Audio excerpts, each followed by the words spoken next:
урьдчилан иргэдтэй одоо зөвлөдөх замаар шийдвэр гаргах гэж байгаа юм байна.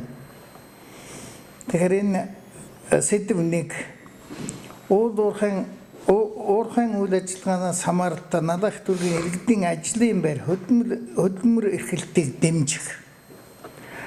За хоёрдугаар сэдв нь хууль бус олборлолт хийгдсэн талбайг хамгаалтанд авах, нөхөн сэргээх, орон нутагт хүлээлгэн өгөх, олон улсын сайн туршлага нэвтрүүлэх.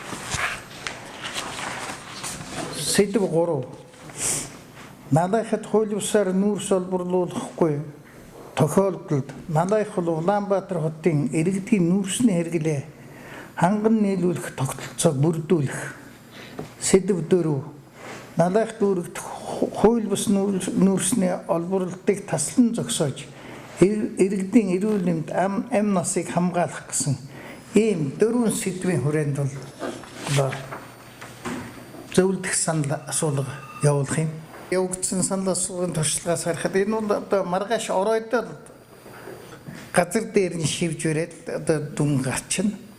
Тэгээд тэр тайланг бол зөвлөдөх зүйл хүлээж аваад тэрэн дээр бид нар эцсийн шийдвэрнүүд тэнд бол одоо өөрийнхөө зөвлөмжийг хөргүүлнэ. За үйлдвэрлэл явагдсан, за явагдаж буй газрын одоо түшиглэж байгаа орон нутгийн иргэдийн одоо нийгмийн асуудал, за мөн эдийн засаг хамгийн гол асуудал бол байгаль орчны асуудал байдаг. За энэ асуудлуудын хүрээнд бол мэдээж тогтвортой байдал, тэнцвэртэй байдал, тогтвортой хөгжлийн асуудал бол хөндөгдөж байгаа учраас энэ санал асуулгыг зохион байгуулж байгаа. За нийслэлийн хувьд бол мэдээж энэ Налах дүүргийн одоо иргэдийн одоо таатай сайхан амьдрах, одоо урт удаан хугацаанд өгөөжөө өгөх газар ашиглалтын одоо маш одоо үр дүнтэй ийм үйл ажиллагааг цаашид хэрэгжүүлэх сайн шийдвэр гаргахын тулд иргэдээс санал асуулгыг зохион байгуулж байгаа нь бол маш шинэлэг ийм үйл ажиллагаа болж байгаа.